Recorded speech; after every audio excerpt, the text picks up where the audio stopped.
Have you ever had your anger flare up? It doesn't even have to be like an explosive anger, guys. I'm not talking like you have major temper issues. Maybe you do, maybe you don't. But all of us have dealt with anger at some point in our lives. Well, today on the Fallible Man podcast, I have Dr. Mort Orman, who has spent almost 40 years studying anger. And guys, I was shocked. Like, he caught me off guard entirely. Anger does not come from where we think it does. And you can absolutely control your anger without having to go to therapy or anger management. Dr. Orman's going to give us some tools. I got to warn you guys, trigger warning. I hate to throw that in there. We use a terrorist attack as an example, theoretical example during the course of our conversation. So if that bothers you, it is coming down the road in this episode. But I promise you're going to get something out of this episode because Dr. Orman has not had a problem with anger in 40 years he's been studying because he understands where it came from and has taught himself how to deal with anger without ever actually having anger issues. Check out the sneak peek of what's to come. Stick around for the show. I promise it's going to be worth your time. Let's get started. You can literally, when you see the world automatically, which you don't have any control over most of the time, then you say, oops, I saw the world automatically and it was this way, and this way. Now let me re-examine that. Is it true? And you go, oh, it's not so true. That in and of itself is going to do some brain work on your brain. And if you do that 100 times or 200 times or 300 times in different scenarios, you're going to be building more wisdom and intelligence into your synapses so that when the next thing happens a year from now that's similar, that used to trigger the hell out of you and annoy you, now you go, oh, well, that's like, I can see that differently now. Here's the $1 million question. How do men like us reach our full potential, grow into the men we dream of being, while taking care of our responsibilities, working, being good husbands, fathers, and still take care of ourselves? Well, that's the big question. In this podcast, we'll help you answer those questions and more. My name is Brent, and welcome to the Fallible Man podcast. Welcome to the Fallible Man podcast, your home for all things man, husband, and father. Big shout out to Fallible Nation. That's what we like to call our longtime listeners, and we're glad to have you join that group. And a warm welcome to our first-time listeners. Hey, there is a lot out there fighting for your attention, so thank you from the bottom of my heart for taking the time to give us a chance. Really appreciate it. Be sure and connect with me on Instagram at the Fallible Man or any other social media. Let me know what you thought of the show. I'd love to hear your opinion on it. If you really enjoy it, share it with a friend or leave us a review on Apple Podcasts. That helps us to get in front of more people. My name is Brent, and today my special guest is anger elimination expert, Dr. Mort Orman. Dr. Mort, welcome to the Fallible Man podcast. Thank you, Brent. Thank you for having me and letting me speak to you and your audience. I'm excited about today's show, but we start kind of easy going. So how is your trivia skills? My trivia skills are poor, unless it's medicine. And then I can hold my own. But yeah, I don't do a lot of trivia stuff. Well, we're going to take a crack at it today, okay? Okay. What horror writer changed her name from Howard Allen O'Brien before the first grade? Was it A, Laura K. Hamilton, B, Anne Rice, C, Joyce Carol Oates, or D, Lisa Morton? I will use my test-taking skills to guess the answer with no knowledge, and I will pick C. All right, guys, you know how the game plays. Don't cheat. Don't go ahead. And for God's sake, if you're driving, please don't write it down while you're driving. Just come back to that later, and we'll deal with the question at the end. Now, Dr. Moore, I don't do big introductions. It doesn't really, people don't care about accolades. So in this moment, today, who is Dr. Mort Orman? Dr. Mort Orman is a guy who started out never wanting to be a doctor, swearing he would never become a doctor, resisting tooth and nail, going to medical school, ended up somehow in medical school and decided that he really loved medicine. And so became a physician and a healer. And that's who he is right now. He's someone that is focused on helping people improve their health and their well-being, both the mental and physical. And I'm retired now, so I could be playing golf every day, but I'm not. I'm still trying to, improve people's lives, save people's lives, help people get rid of anger. So that's my main focus. I mean, truly, I want to try and reduce the tremendous amount of anger there is in the world today, all the hostility, the unnecessary anger and rage and division, and violence that's in the world, that's all coming from anger. And I see that as just a huge worldwide problem that not many people are really taking head on and addressing. Well, see, I think you're taking an excellent path because you have knowledge and information, and podcasts are a great place to share that with the world. So I think you're taking an excellent path. I'm not a golfer, so I don't know if that'd be appealing in retirement, but I'm glad you're out sharing with the world still, because we need more people with your kind of experience being able to share what they've learned for some of us who haven't gone that far yet. Yeah, and that's really what I get a lot of enjoyment out of that. So it kind of gets me up every morning. It's like I could sit and watch television or Netflix or whatever, and I'm rather be out in the world, just helping people, contributing what I've learned over the last 40, 50 years about life and about mastering life and mastering emotions and dealing with stress and all that kind of stuff. That I've been fortunate to have a lot of success figuring out the solutions for myself, and then putting them into teaching programs and workshops and writing books and things to get that information out in the world so other people can have those same kind of benefits and their changes in their life. Yeah. Dr. Mort, like I said, we start pretty easy going. So thinking back over your life, what is the most annoying slogan or catchphrase you can remember? Well, things don't annoy me much anymore. They used to annoy me all the time. So it's been like 40 years I haven't been annoyed by a whole lot of stuff. I'm trying to remember what I was annoyed by. It's hard. It's funny. I was at a speaking training a year or so ago, and I was on stage, and there was a coach who was coaching us speakers, and I was talking about anger, and the guy said, "Well, you don't look very angry, so you're talking about anger, but I don't get you're angry." And well, I'm not. He says, "Well, go back. Can you show me what it was like back when you were really angry?" And I couldn't do it. It's been so gone from my life. It's something that I would never have imagined could have happened, given all the anger I had in my 20s and 30s as a young man and a young professional. Back then, I thought there was no way I was ever going to be any different. And then all of a sudden, I've discovered some stuff and it made a difference. And the last 40 years, it's been like I don't get annoyed. I don't get, I mean, a little bit, but every once in a while. But I immediately know where it's coming from. I know how to get rid of it. So I don't really have an annoying thing that my mind goes to when you ask that question. No, where's the beef for the plain boss, the plane? Say that again. No, where's the beef for the plain boss, the plane? Well, those if they did annoy me in the past, when I hear something like that, that's nonsensical or ridiculous, it strikes me more as funny than as annoying. Fair enough. Yeah. You won $10 million tomorrow. What would you spend it on? What would I spend on? I would expand my efforts to spread positive information that helps people in their lives. I have a desire to create a life mastery institute where I can share not just my anger technology that I developed, but I have a lot of other things that I've developed that a lot of people would benefit from. And so that to me, that would be my legacy, is creating a life mastery institute where I'm able to put all of the knowledge that's in my head and in my experience, put it all out into the world under that umbrella. And obviously it takes money to get that done and get that promoted. So I would put it into that. You can do the Neuralink thing and start uploading your subconscious. That might be a good idea. That's the direction we seem to be moving. Now we're hardwired into our brains. Yeah. Not me personally, but What's your go-to comfort food or guilty pleasure snack? I like French fries with ketchup, Heinz ketchup, not any ketchup, Heinz Any ketchup. specific French fry? No. Usually home style. What do you call them? Home, just basic. Not fancy, not with a lot of chemical, crispy, all that stuff. Just basic home cooked French fries. Oh yeah. I find the cut matters. Like I like steak fries. They're a little wider. Yeah, no, I like the traditional shaped fries. And McDonald's are not bad either.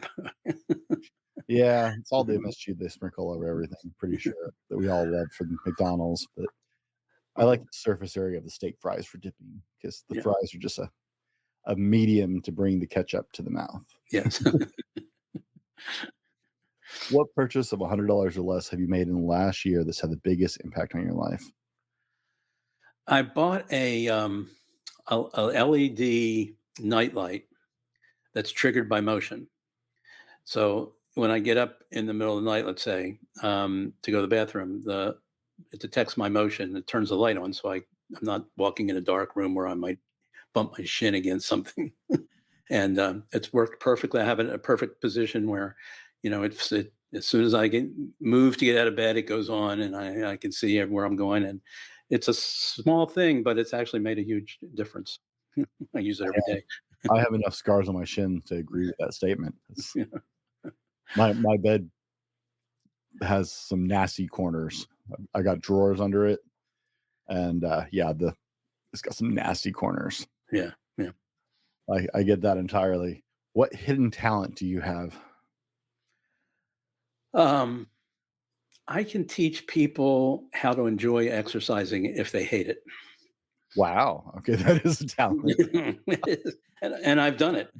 I've created programs where I've actually invited people to come, and the promise is, if you hate exercising, I can show you how to turn that around completely, so where you actually love exercising and are looking forward to do it every day.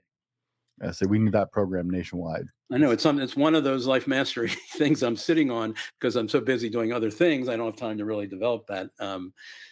But one of these days, I'm going to release that so that people will have that technology available, which again is in the health and wellness field. That would be there's so many people that aren't exercising because they hate it, and nobody's teaching them how to love it. They may say do it and you'll love it, but that doesn't really work for most people. Every once in a while, somebody will have a breakthrough on their own. But I mean, there is a specific way to go about it that I use for myself because I hated exercising when I was younger. I went to Duke University and played lacrosse at Duke, and I became a goalie primarily because I hated all the running that you had to do if you played, midfield. I was small, so it was either midfield or attack. But then I had an opportunity to play backup goalie my junior year, and I said, "Oh man, just to stand there and I'm willing to let you throw a hard ball at me 100 miles an hour, just so I don't have to do all the running around on the field and all the training to get in shape and all that stuff." I've done a lot of work as a trainer, teaching my clients to actually enjoy what they're doing. Is like that's a next level behavior modification right there. Yeah, yeah. And I can convince them that it's worth doing. I Yes. can't always. I love working. I love lifting heavy weights. I love working out. But I've been called masochistic in that sense, and sadistic by a few of my clients. But convincing someone else to actually enjoy it the way I do, that's Yeah. Well, it's not. You can't convince them. You have to. For me, like for example, it wasn't until I realized how I was making running, in particular, how I was making it a horrible experience, which I didn't. I thought it was running that was the problem. I thought it was just inherently awful and painful.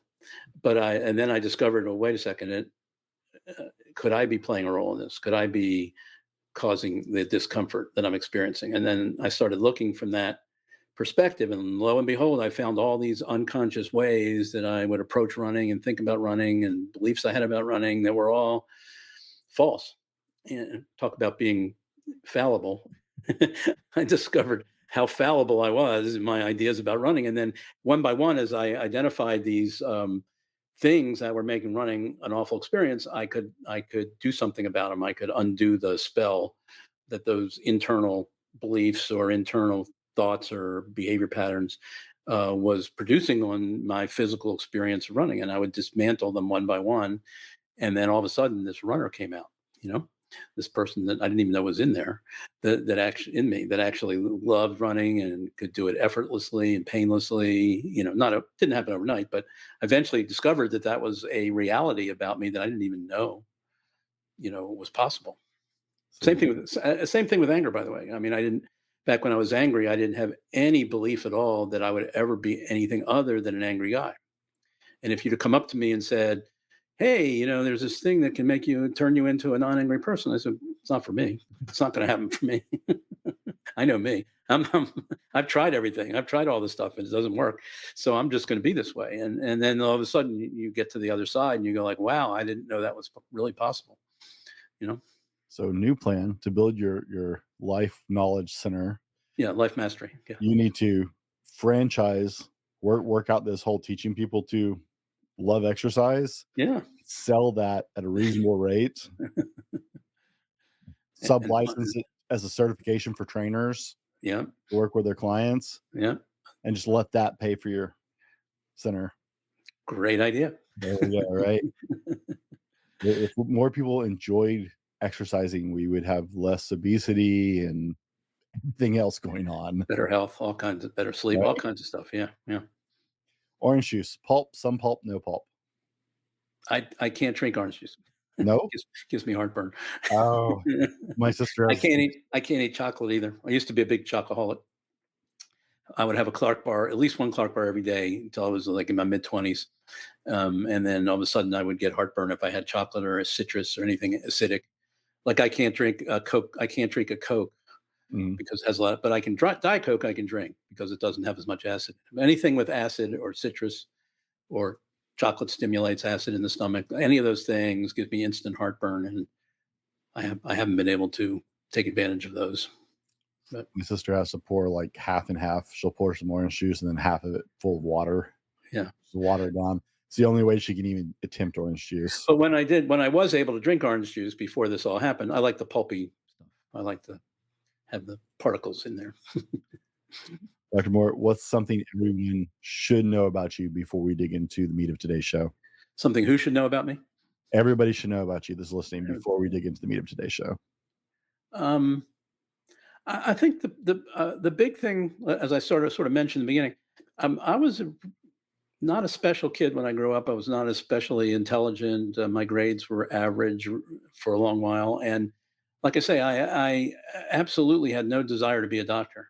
I was absolutely opposed to the idea. I hated everything about it.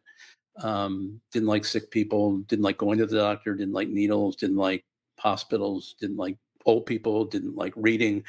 Any of the things that I thought doctors needed to do.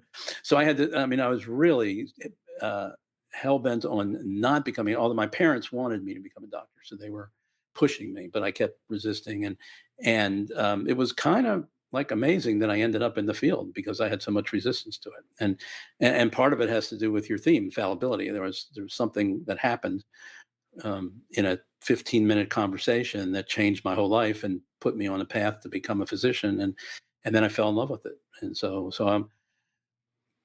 It's like I could have never predicted that would have happened, and I'm very happy that it did, and I wouldn't go back and do it any differently. So it's been a great career, it's been a great life. So yeah, so it's funny how somebody, a stranger, and this was a stranger. I had a conversation with a stranger, and in 15 minutes, he convinced me to go to medical school. It's ironically sometimes words from a stranger are more powerful than the people around you. Yeah, yeah, and he made an argument that I couldn't disagree with, and I said, "What the hell? What do I have to lose? And give it a try. If I don't like it, I'll do something else." But I took his advice. I gave it a try, and lo and behold, it's like this whole set of skills and talents and desires and interests blossomed within me that I didn't know that I wasn't in touch with. I didn't know it was part of me. Guys, we've been getting to know Dr. Mort just a little bit to see who he is and what makes him tick. In the next part of the show, we're going to dive into anger. He's dedicated a significant portion of his life and career to understanding anger, what makes us angry, how it actually happens, and how we can manage it in our own life without having anger management. We're going to rule our sponsor and we'll be right back with more from Dr. Mort Orman. Are you tired of tossing and turning at night, searching for that elusive perfect pillow or just better bedding in general? Well, look no further. Our podcast is proudly sponsored by MyPillow, the renowned American pillow manufacturer. With over 50 million pillows sold and a legacy of quality, MyPillow knows that you work hard for your money and want quality products at an affordable price. That's why they're offering all TFM listeners and friends the special promo code for massive savings year-round. Enjoy some of the finest sheets, pillows, slippers, mattress toppers, bath towels, and comforters on the market today. Save big when you order with free promo code TFM. That's TFM, the Fallible Man podcast, obviously, on all 250 quality American products at MyPillow. MyPillow is here to transform your sleep experience. And as a special treat for our listeners, you can enjoy up to 80% off your order with the code TFM. Yes, you heard that right. Up to 80% off. You'll not only enjoy some of the most comfortable and cozy products you've ever bought, but also support a great American company, the Fallible Man podcast, and save a ton of money doing it. It's really a triple win. So why wait? Head over to mypillow.com/TFM or call 800-796-9775. That's 800-796-9775 to order now. You can't be your best without a good night's sleep, and MyPillow delivers. Guys, welcome back. In the first part of the show, we spent some time just getting to know who Dr. Mort is. And this part of the show, we're talking about anger. And as men, a lot of us are familiar with this at some level. If you are saying you're not, you're probably lying to yourself, because anger doesn't always look like, some guy blowing up like a freak on a movie. Now, Dr. Mort, you got into medicine much to your dismay originally, based on our previous conversation. This was not where you were going, so I understand that. And then you became fascinated in reducing or eliminating anger. In that, what took you from standard medicine to being so fixated on dealing with anger? Well, remember I said in the first segment that I had a lot of anger in my 20s and my 30s as I went through college, started pretty much in college, and then medical school and medical training, and then my first few years of practice. I had a lot of anger. I had a lot of anxiety. All of my relationships failed, largely due to, I wasn't able to control my anger issues. And, I was having all this personal struggles. Professionally, I was doing very well and being successful, but inside, I just felt all, not really happy and not in control of my emotions. And so it bothered me. I tried all the standard anger management stuff and stress management stuff and didn't really help that much. So I'm sitting there struggling with my own issues. And I would get angry at my patients sometimes when they wouldn't follow my advice or they did stupid things and made bad decisions. And, it's like, um, so, but as a doctor, we're taking care of patients over time. So we can see the angry people from the not so angry people. That kind of sticks out, and then we see what happens over time. Which a lot of people, when they go to work, that's not their perspective. But when a doctor goes to work, we see, we can clearly see a group of people that are much more angry than the rest of our patients, and we see what happens to them over time, and we see what happens to everybody over time. But we quickly see a pattern where the angry people get more heart attacks, they get more strokes, they get other illnesses, they get addicted to alcohol and other drugs more easily. They come in and tell you that their wife just asked for a divorce, or their spouse just asked for a divorce, or they're estranged from their kids, or they lost their job because they had a blow up or something, or they got in a fight, with somebody on the street who said the wrong thing, or a road rage, or whatever. You got all this stuff that anger, negatively produces in our life, and you see that, and then you're sitting there like, well, I've got anger too. If I don't figure this out pretty soon, because I was young then, younger than most of my patients, but if I don't figure it out pretty soon, I might end up, in the same boat that they're in. So that was the impetus that got me into personal development work, which a lot of doctors and other busy people don't think they have the time to do. But for me, it was a priority because I was suffering so much with my own anger. And plus, it was frustrating. As a person who was used to succeeding at things, like in sports, I was always successful. In academia, I was successful. In medicine, I was successful. And almost every problem I ran into that I put my mind to, I could solve, but I could not solve this anger mystery. I just couldn't do anything about it. I took up tennis in my late 20s. I don't know if you ever saw John McEnroe play. Yeah. Yeah, that was not tennis wise, but anger wise. I could hold my own with John McEnroe on a tennis court. Oh, wow. I could yell. I would yell and scream at myself and thrash my racket and annoy the hell out of the people, playing next to me. And it wasn't just on the tennis court. I couldn't control it in my life. And it was very demoralizing because every time I would lose control, I felt like, I was failing. I felt like I I wasn't in control of myself, which is not a good feeling. So I had all this stuff that was driving me towards figuring this all out. And I did personal development work for a couple of years. I cobbled together stuff from different disciplines and different programs. And eventually, to my surprise, I came up with an understanding, a system for understanding anger and dealing with it that for the first time in my life gave me the power. Actually didn't give me the power. It enabled me to access the power I already had, but I didn't know I had, to approach anger in a way that I could actually get control over it for the first time. Because I understood finally how I was generating it, Okay. where it was coming from within me. Because we all know where it's coming from outside of us. We all know what the politicians are doing, what the other people are doing. People lie to us, they steal from us, they do horrible things. We see that and we feel the anger, but we don't really understand the mechanism that's going on inside that's actually generating the emotion. It's not really coming directly from the outside things. It's coming from the internal processes that get triggered that are invisible. You can't feel them, you can't see them, you can't taste them, you can't sense them, but they're in there actively producing those angry feelings. And until it's like you're missing critical puzzle pieces to the whole process, and then you're trying to figure out, well, what do I do about this process? And you can't do a lot if you're missing the most important pieces. And that's basically what I discovered. Now, for all of you under the age of 35, if you are not familiar with John McEnroe, go look up some of his old YouTube videos. The man is legendary. He's still playing. He's playing pickleball now. You can see him on Instagram playing pickleball. He hasn't changed a bit. He's still just as volatile, just as fiery and angry as he was as a teenager. Issues he hasn't evolved. He hasn't evolved all that much. And if you don't enjoy watching tennis, go look up Mr. Deeds with Adam Sandler. Great, funny movie. John McEnroe makes a cameo in that and is in it for a few minutes, and they act like a bunch of jackasses together. It's humorous, but you can see his anger really flare in that one too. So yeah. I gotta reach out. We've got some listeners who are not old enough to remember John McEnroe when he was crushing the tennis scene. Is it true? I saw this post the other day on your Facebook. Is it true that you created National Stress Awareness Month? I did. I created it in 1992.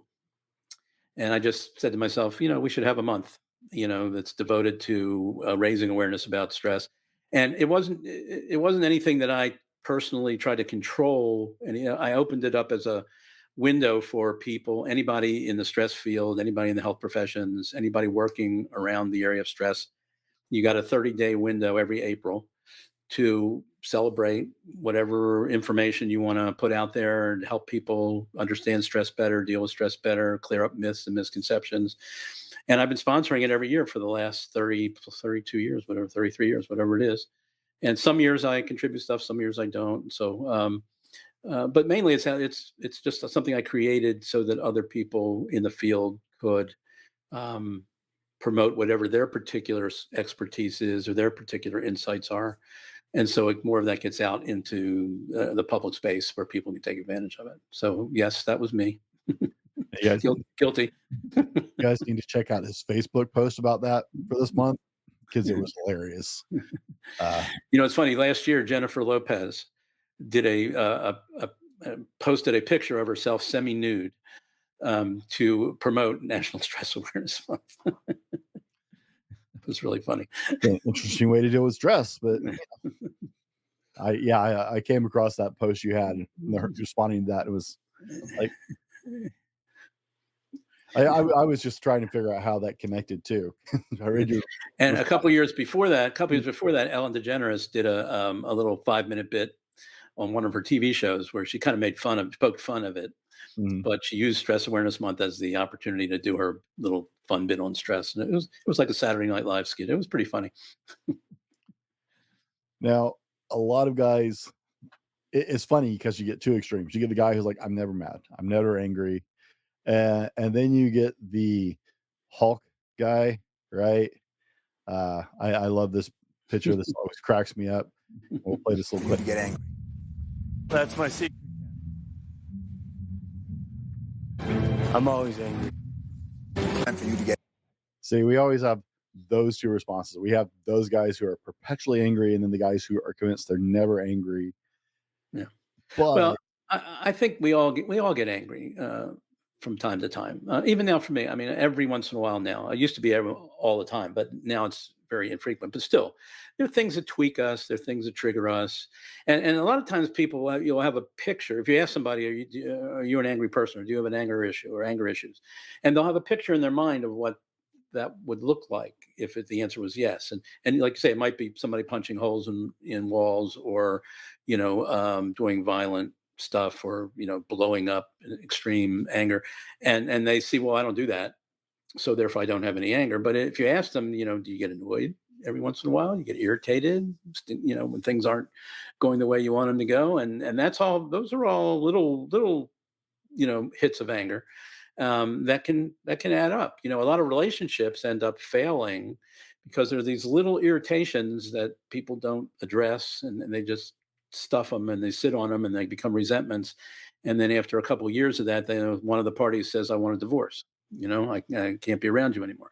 So these are not harmless. The little types of anger can be just sometimes as damaging as the more overt Hulk type expressions of anger. It's what's going on internally when we get triggered, and different people feel anger to different degrees, and have it, and the intensity varies by person, and um, uh, so there's a lot of variability in it. But we all have to struggle with it from time to time, and almost universally, we all misunderstand where it comes from.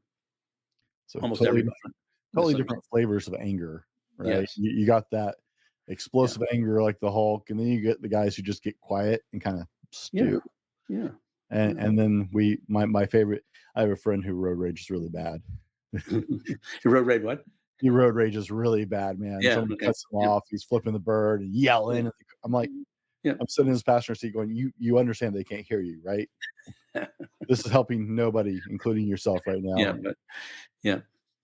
Yeah, it Uh, is. When you look at it from that 30,000-foot view, it looks kind of silly. But what's happening is something's being triggered inside that they're not aware of, that's driving it. And it's the same thing for whether it's little anger or big anger. It's coming from the same mechanism that we don't get taught.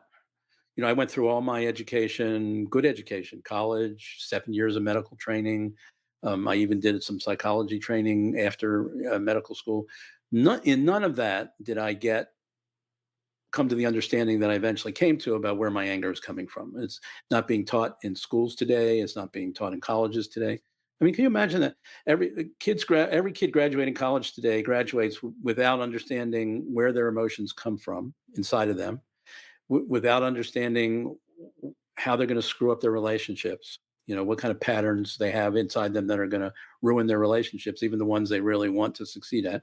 We don't have basic life mastery skills that get transmitted to us in our formal education. If you're lucky enough to seek them and get them on your own, or listen to podcasts, or TED Talks, or whatever, wherever you get your supplemental education, that's where we learn a lot of really good principles about how to be successful in life, be happy in life, develop skills that are that seem kind of rare, but everybody has the ability to develop them. and you said, as a doctor, you've seen having anger in your life actually degrade your health overall. Yeah, yeah, big time, big So time. all these guys going to the gym and just hitting the weights, they're taking care of themselves, that are dealing with anger are fighting uphill battle anyway. Well, they're dealing with it on that down. They're dealing with it on the after the anger side. Once the anger is generated, then what do you do?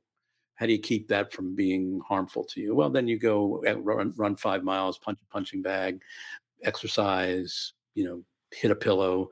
Do whatever. Go out in the backyard, yell and scream. Whatever you do, okay. Now the anger's already built up. Now what do you do with it? I like to work on the front side, which is, how about if we don't build up the anger in the first place? How about if we understand what that process is that causes it to build up, and you can go in and turn the valve off, okay, or turn the valves off that are creating the anger. Then you don't have to worry about all that. What do I do with all this anger I now have? Because you wouldn't have it. You know, you don't have to manage anything. You don't have to release anything. You don't have to watch your P's and Q's about how you express your anger, so you don't tweak somebody, because you're just not angry. You don't have to communicate your anger because you see the situation differently now. And when seeing it differently, you realize, oh, that was nothing to get angry about, which you can do in that road rage situation. If the person was willing, they could look at their automatic, oh, this is horrible. They're doing that. They're a bad person. They're a bad driver. They're ruining my life. They could take all that stuff that's churning inside of them and they could go, wait a second, that's all caca. That's not true. uh, it might be an 80-year-old guy in front of me, or a woman in front of me who's driving slowly, or they might just gotten bad news, or who knows what, so you can change your perspective on why the thing's happening and go like, oh, well, okay, it's nothing to be angry about. With 40 years of knowledge in this field, what do most of us get wrong about it, about anger issues? Well, I think it's the cause effect ideas that we have about it. So we have this simplistic model that our culture and everything has reinforced, where it looks like it's a direct cause effect. Something happens, or somebody drives slow, somebody cuts us off, somebody lies to us, steals from us, betrays us, does something. And then we feel the anger. Okay. And it looks like it's a direct 1-2 cause effect. Simple. Okay. The problem is it's incorrect. It's an incorrect model. There's actually 4 steps involved in the process. There's the thing that we see, the person driving slow, the person doing something, whatever. We see that. And then we get the anger, which is like the end product, which is the 4th step. But then there's 2 steps in the middle that we don't notice that are happening inside us. So we don't know that they're there.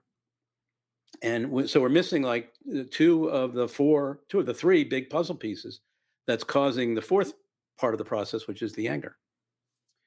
So so we're trying to, we wish we could do something about our anger, and we're trying to do it, but we're missing half the puzzle pieces that we really need, or more than half. And it wasn't until I figured out what those missing puzzle pieces inside me were. Once I figured that out, then I could now step in, and now I could take control over my anger, which I couldn't do before because I had no awareness of what was going on. So how we come so far in this world and missed half this equation this long? Because it's like everything else in the world today. It's just people are just spewing disinformation all over the place, telling you that it's the truth, and they're not really getting down to bare bones and what's really real and what's really true. And all of us have been hypnotized and seduced into accepting non-truths as truths. It's just like what we do, what we become accustomed to, and it gets reinforced every day in every institution, every input, including academics, and schools, and the media, and everything. It just constantly, it's a constant barrage of untruths being sold to us as truths. And by the way, we do that ourselves. We do that internally. Okay. One of my sayings that I like to repeat is that our brains, on a daily basis, produce more fake news than all the media outlets in the world, and we don't know it. We think it's truth. We think we're seeing things truthfully, thinking things truthfully, and a lot of it is fake news or partial truths, missing a lot of detail, missing a lot of pieces. So talk about fallibility. we are fallible most of the time, thinking we're not, and that's really where anger comes from, to tell you the truth, which is a very unpopular, unfamiliar thing for people to hear. But a lot of times when we're angry, we're actually wrong about something, and we don't know it. We think we're right, and then the anger makes us feel that we're right and justified and righteous. But really, if you looked at the filters, if you looked at the way we're looking at the world that's causing our anger, like, for example, the road rage friend of yours, the way he's looking at the world is incorrect. He doesn't know it. He believes it's true. That's where his anger is coming from. That he's got an incorrect view of the world and other people and drivers and traffic and how the world should be. Okay. And he thinks he's right on the money. Okay. And then if If he were correct, then anger would be a reasonable response. But he's just sitting there looking out on the world, seeing things falsely, getting all worked up inside, not realizing that he is producing his anger through falsehoods that he's bought into and is unwilling to look at and debate himself on and discover that he's fallible. He made a mistake. That his body, it wasn't him. His brain and his body have been conditioned to see things incorrectly and to react automatically in knee-jerk fashion. And a lot of times it's wrong. We know when you jump to a conclusion, this often turns out to be wrong, and you discover you made a false assumption. Well, that's how anger gets created all the time. We're take internal perceptions that look true are actually in some ways false, and we have big blind spots where we're not seeing the whole picture, and we think we've got the whole picture. So it's funny. I tell a story to how anger gets created in the brain, and I call it the 3 hot dog secret. So it's like you go to a hot dog vendor on the street and you say, I want 3 hot dogs. And you tell them the condiments you want. So they pull the dogs out of the bin and put them in the buns and put the condiments on. And then the vendor puts the 3 dogs in a machine. And the machine does its thing and you can't see what it's doing. And then it spits the hot dogs out the other end, the back end of the machine. The vendor goes around, gets the hot dogs, puts them in a bag. You pay, hands the bag to you. You go off. It's a nice day. You find a park bench. You sit down. You open up the bag to enjoy your hot dogs. And lo and behold, you look in the bag. You've got 3 half hot dogs. The machine has cut unbeknownst to you. The machine cut the hot dogs in half, disposed of 1 half, and pushed the remaining 3 halves out the back end, which is what the vendor handed to you. So you think you've got 3 whole hot dogs in the bag. When you look in, the reality is you got 3 half hot dogs. That's how our brain creates anger. There's 3 filters that we look through, the way we see the world, and we think we've got whole truths. We got whole hot dogs, but we only have half hot dogs, and we don't know. We don't see it. We think they're whole hot dogs, but they're only half. We're missing half of reality, or pieces of reality. It's not always half, but pieces of reality we're missing, the blind spots, things that are missing. And we think we got the whole picture. And based on falsely assuming we have the whole picture, then we get the emotion. Okay. But if you really go back and you say, okay, were these 3 filters true? Are the things that I'm seeing and believing, are they actually true? And you start interrogating them, you will find that there are holes in 1 or more of them that make the whole anger thing like unnecessary. And you literally confront your own fallibility and how your brain automatically processes things in a fallible way. And then you can use another part of your brain to recognize that, to see the truth, tell the truth, remind yourself, wait a second, these people who are driving slow and are bothering me, they aren't really bad people. They aren't really trying to hurt me. They aren't trying to mess up my day. These are all false perceptions that we may have most of the time that's driving our upset. And when you see yourself doing that, actually doing that, oh, I'm getting myself upset because I'm seeing the world incorrectly. And that's making me upset. Then you go like, oh, I could stop that. That's kind of ridiculous to be doing that. Because then all the truthfulness of it, gets weakened, and now you can play with it a little bit. You can go like, oh, maybe it's not true. Maybe they're okay people. Maybe it's no big deal that we're going a few miles slower, or, whatever it is that I've got going on, or, maybe it's not all that important. Okay. Yeah. Dr. Mort, true or false, it doesn't matter if we're the quiet anger guys, or the guys who don't think we're angry, or the guys who explode. You can help us learn to navigate these waters. Yeah, it's true, because it all comes from the same 3 filters. I don't know when I can happy to tell you what those are. Do we have time in this segment to do it? I just wanted, we're going to go into that in a minute. I just wanted to. Yeah, the little anger and the big anger, they all come from that same 3 ways of looking at things. It's just people have different intensity of responses, but it's the same causes. Any kind of anger is always caused by the same 3 filters. So guys, we've been talking about anger, how it impacts your life, how there is actually a solution to it. In the next portion of the show, Dr. Moore is going to help us learn to actually process our anger the right way so we don't necessarily get angry. As he said, he's hardly been angry in the last 40 years. Obviously, there's that off moment, but he has learned to filter the world more appropriately, not have this anger issue, not have these irritations. And he's going to help us all learn to start doing that in our own lives. I guarantee it's going to be worth your time. So we're going to roll our sponsor and we will be right back with Dr. Moore to help you learn to process your anger more correctly. Struggling to catch quality Z's at night? It's time to change that narrative. Sleep isn't just a luxury, it's the crucial component for your overall well being.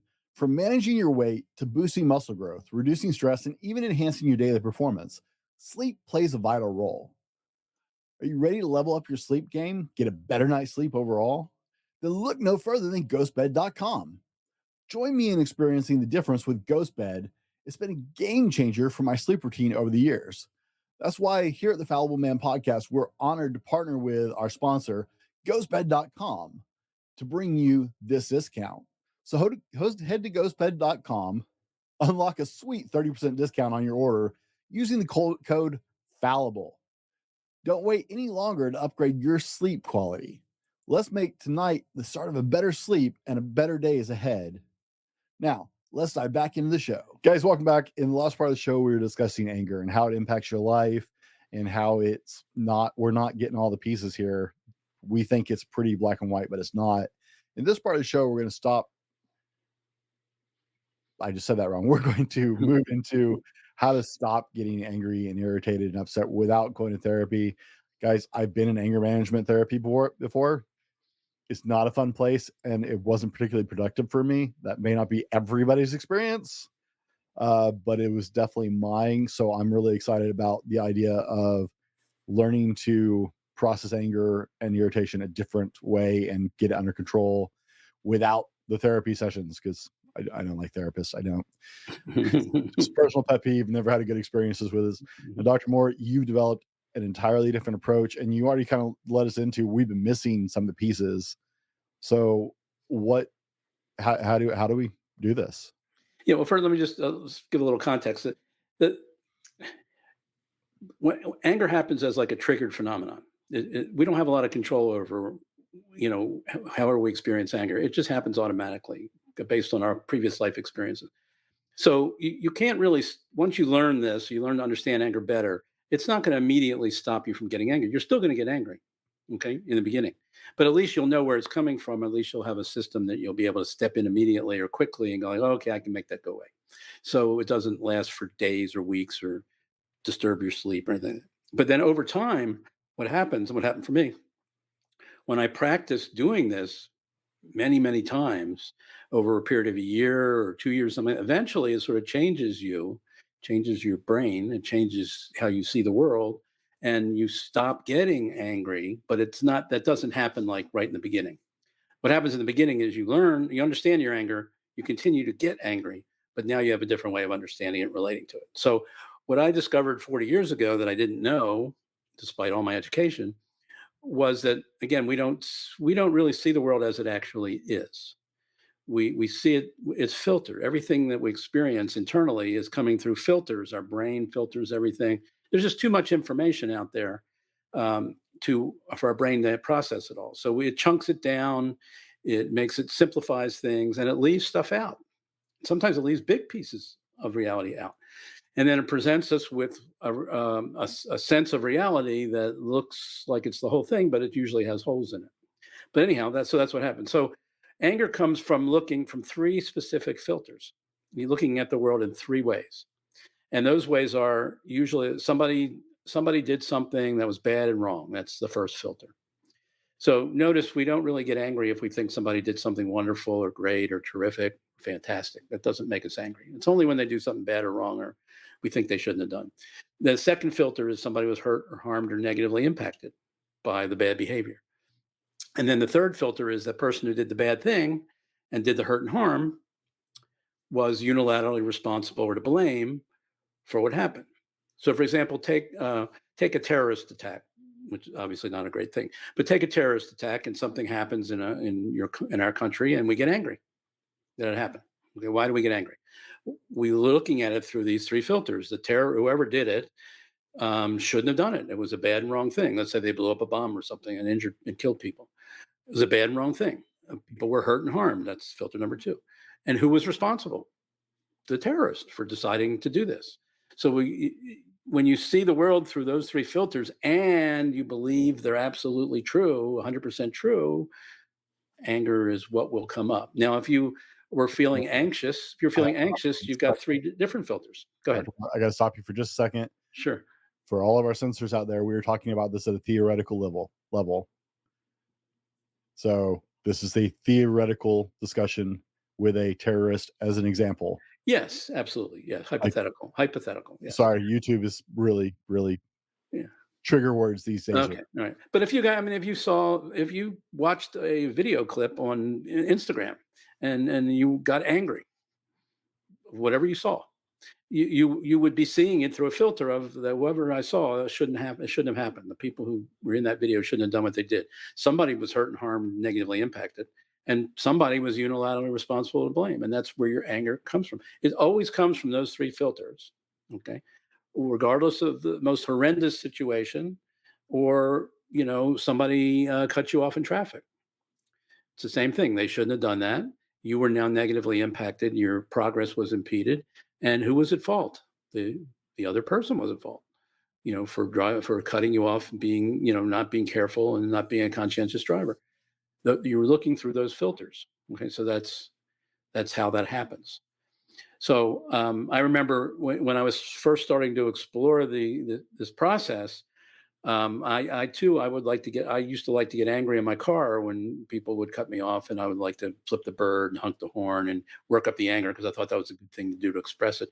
And then one day I was driving down the road, somebody pulled into an entrance ramp, and I had to slam on my brakes to avoid hitting them.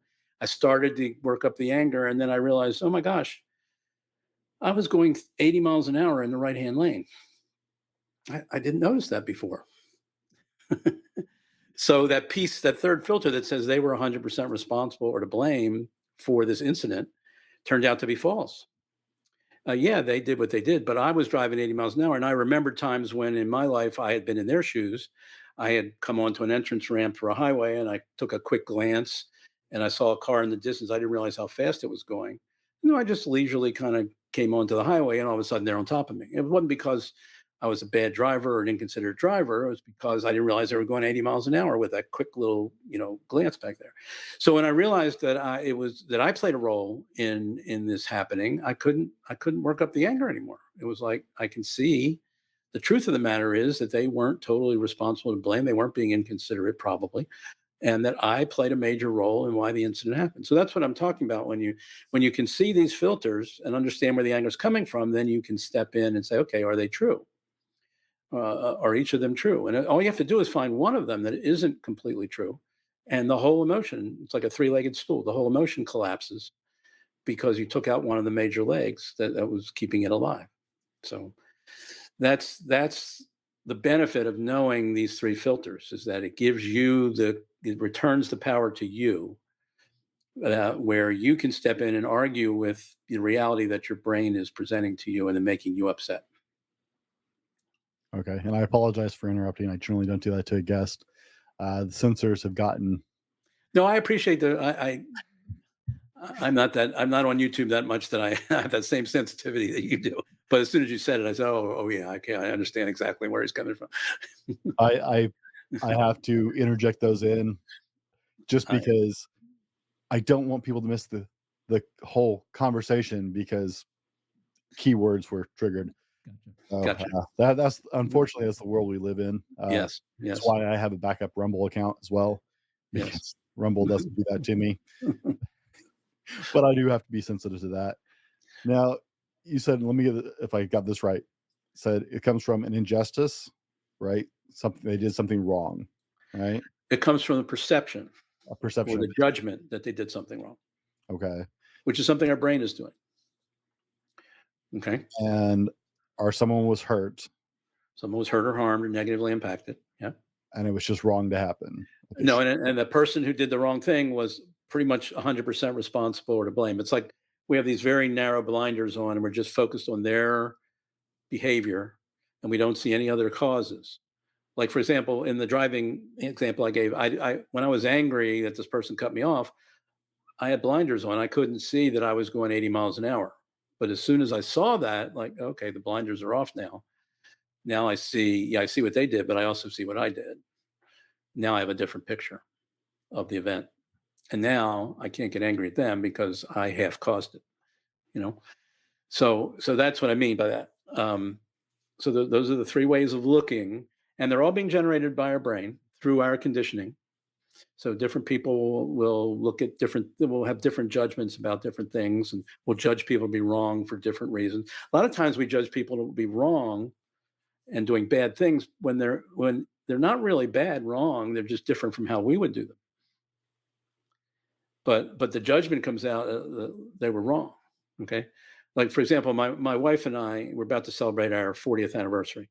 Congratulations. Never would have happened had I not discovered this process 40 years ago and got rid of most of my anger. So when we met, I had gotten rid of most of my anger. She never had a lot of anger. So consequently, we never had a lot of angry fights in our relationship. But early on, I noticed there was this one time that we would start getting angry with each other. And it stuck out like a sore thumb. It was so rare. And it happened like 2 or 3 times. And it was in the same scenario. And I went like, this is weird. What the heck's going on here? And it would only happen on car trips. We went somewhere on a car trip. And even more bizarre, it wouldn't happen when we drove to the car, to the destination. It wouldn't happen while we were at the resort or wherever we were, the vacation place, wherever we were. It only happened when we drove home. It was like even weirder. So I started saying, after it happened like 2 or 3 times, I'm like, something's going on here, you know? And so I looked at the 3 filters. I said, and what would usually happen, we'd be driving home. I'd be behind the wheel. My wife would say, hey, there's something over here. It's only like an hour off of our path. I'd really like to go see that. Let's go. And I would go, no, we're not doing that. And she would go, what do you mean we're not doing that? I said, no, we're not doing that. And, you know, I would have a tone and, you know, and she would react and I would react to her reaction, and then we'd get snowball from there. And so I started to, you know, I said, okay, so that's why I was upset with her asking. Now let me look at it. You know, is it true that she really did something bad and wrong by asking to deviate from the path? And I went like, not really. I mean, that's how my family did it, you know, when I was a kid. She came from a different family. She was a single, an only child. And her mother and father, when they took trips, her mother would always say, let's go over here. And they would go 2 hours out of their way. And that was their tradition, you know? So it really wasn't wrong. It was just how she did it and liked it. And as soon as I saw that, I realized that I had falsely judged her as doing something wrong, when in fact, it wasn't really wrong. So from that point forward, I realized that was a stupid thing for me to keep doing. You know, accusing her of doing some wrong thing, but the truth was she really wasn't. So from that point on, every time we're doing in a situation and she says, hey, I'd like to go over here, and it's off of our beaten path, I said, sure, honey, if that's what you want to do, let's go do it. It's part of my job as a husband, is to have you have what you want. So I didn't see, but you see, I'm seeing it completely differently. I'm not seeing it as a crime. I'm not seeing it as a major, you know, no. Like I did originally. It was kind of like my brain told me, you know, she's wrong. You don't drive home that way. You drive straight home. You never deviate. All that. That was my pattern. And that was my brain. That was the fake news my brain was sending me, that's how anyone should drive all the time, which is false, you know? So that's just an example of how comes up all the time in relationships and in our lives with everything, where we often will judge people based on our own personal standards, as if the whole world is supposed to live by our standards, which is a crazy notion to have. That example is going to come back to haunt me, because that's my wife and I in the car. Straight there. Yep. My wife is like, oh, let's do this. Let's go. No. Yeah. I go to the bathroom, fill up gas, get a drink. Exactly the way our family did it. You know, no deviation whatsoever. Oh my goodness. So if we can start adjusting these filters, right? I love. Well, no, you can't adjust the filters. You're stuck with them. You're stuck. It's like trying to get bicycle riding out of your body.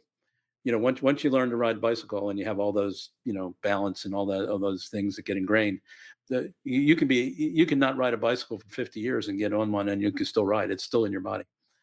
So you're not getting rid of these filters. The only thing you do is increase your awareness of the fact that they click in whenever you're angry.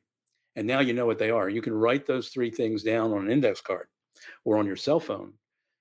Somebody did something bad and wrong they shouldn't have done. Somebody was hurt, harmed, negatively impacted. That person was unilaterally responsible and blame. You can write that down, and every single time from this day on, when you get angry, you'll know exactly where that anger is coming from. 100%, never fails. I've been doing it for 40 years, working my own anger and other people's anger. It has never not been those 3 filters when a person was truly angry. Now, if they had another emotion, that's a whole different, ball game, because they have different filters for different emotions. But if you're angry, annoyed, irritated, it's not even frustrated, kind of falls in that category, or rip roaring angry. It doesn't matter. You got those 3 filters working unconsciously inside of you that you don't even know is where your anger is coming from, but that's where it's coming from. And you're believing they're all true. And if you examine them, you'll find out, if you're willing to be honest, if you're willing to be fallible, and willing to admit your body is capable of giving you fake news, and you can see what the fake news is and understand what lies beyond it, you can make your anger disappear by doing that process. I love that you threw in that at the beginning of this isn't an instant process. I would have been worried if you had been like, yeah, we're going to take care of it like that. No. So this Now, is what you can do, you can do what I just said. You can get angry and say, okay, I know how I'm thinking. I can pull out my cell phone. I'm thinking this. Yep. Okay, now, is this true? Oh, made a mistake. And within 15, 30 seconds, you can go, I was wrong. Nothing to be angry about. And literally you will drop the anger in that moment. Now 5 minutes later, you might be driving down the road all peaceful and calm, and your brain sends you the same story again. Oh, you remember back then you really were, they really did do this, and they really were wrong, and all that. And you have to do the same thing again. You have to remind yourself, wait a minute, that's fake news that my brain is sending me. Here's the truth. I just looked at it 5 minutes ago. It's the same truth. Hasn't changed. I just have to remind myself now, no, that's not true. That's a false narrative that my brain is sending me, just like we do with the regular news. I mean, we all know the regular news is false most of the time, and you have to remind yourself what's true. Yeah, they're telling me what to believe, but I've got my own, ideas here, my own way of looking at things, and I don't buy that. So that we have to do the same thing with ourselves. We have to combat the fake news that our brain is sending us that's making us angry. And by the way, have you noticed media people excel at making us angry? They know the formula. They know the 3 filters. They know what to say and how to say it to trigger those 3 filters. Somebody did something bad and wrong. Somebody was hurt and harmed, negatively impacted. The offending person was unilaterally responsible to blame. There are no other causes. And then they sell that to us. And then we get angry and we go click on their thing or buy their thing or whatever. And that's how they make their money. They know exactly what we're talking about today. They are masters at. Just like our own brain does it to ourselves. The media just feeds that same tendency that we have within us. And they know what it is. They can make us anxious. They can make us angry, and they can pit us against each other. And that's what they do. Same mechanism. And as we go through this practice over and over again, as we work through this will actually build more into just a altered perception. You actually change your brain. You create new synapses in your brain, which we're doing all the time anyway. Anytime you learn something new, you got new synapses. Anytime you discover something, you got new synapses. But you can intentionally that's what practice is. Practice is you're reinforcing new behaviors, new synapses in your brain till you get really good at it. It becomes automatic. But you can literally, by when you see the world automatically, which you don't have any control over most of the time, then you say, oops, I saw the world automatically and it was this way, and this way. Now let me re-examine that. Is it true? And you go, oh, it's not so true. That in and of itself is going to do some brain work on your brain. And if you do that 100 times or 200 times or 300 times in different scenarios, you're going to be building more wisdom and intelligence into your synapses, so that when the next thing happens a year from now that's similar, that used to trigger the hell out of you and annoy you, now you go, oh, well, that's like, I can see that differently now automatically. I just saw it differently. I didn't see it the wrong way. So I didn't get upset. That's when you ask me, can I, what triggered me, what triggers me to get upset? It's like, I don't do it anymore because I reprogrammed myself and changed my brain over years and years and years of doing this work. Again, not overnight. But now I see the world differently because I've trained my brain to be more accurate than the fake news generation part of my brain that used to send me fake news. All right. And still does, but I can combat it easier now. Dr. Mort, what's next for you? What's the big project? Well, so I've had a coaching program where I teach people how to do this, and that's been very successful. But I can only help so many people in a one-on-one coaching thing. So I wrote a book that I just released recently on Amazon. It's called Doctor Orman's Life-Changing Anger Cure, and it literally spells out everything we've talked about today, and plus a lot more. Goes into greater depth, but the whole thing, everything I teach in my coaching program, I laid out, nothing held back. I gave you the whole blueprint, the whole methodology. The only thing I can't do that I can do in a coaching program is you can say to me, well, I got angry at my wife yesterday, or I got angry at my kids yesterday. And I say, okay, well, let's apply this to that situation. And I will help you work through how you would work through it, in that individual situation. I can't do that in a book because I don't know what got you angry, but I can give you some examples of how it would go, how you could do it yourself. But anyhow, so that's available to people now. They can go on Amazon, get that Dr. Orman's Life-Changing Anger Cure.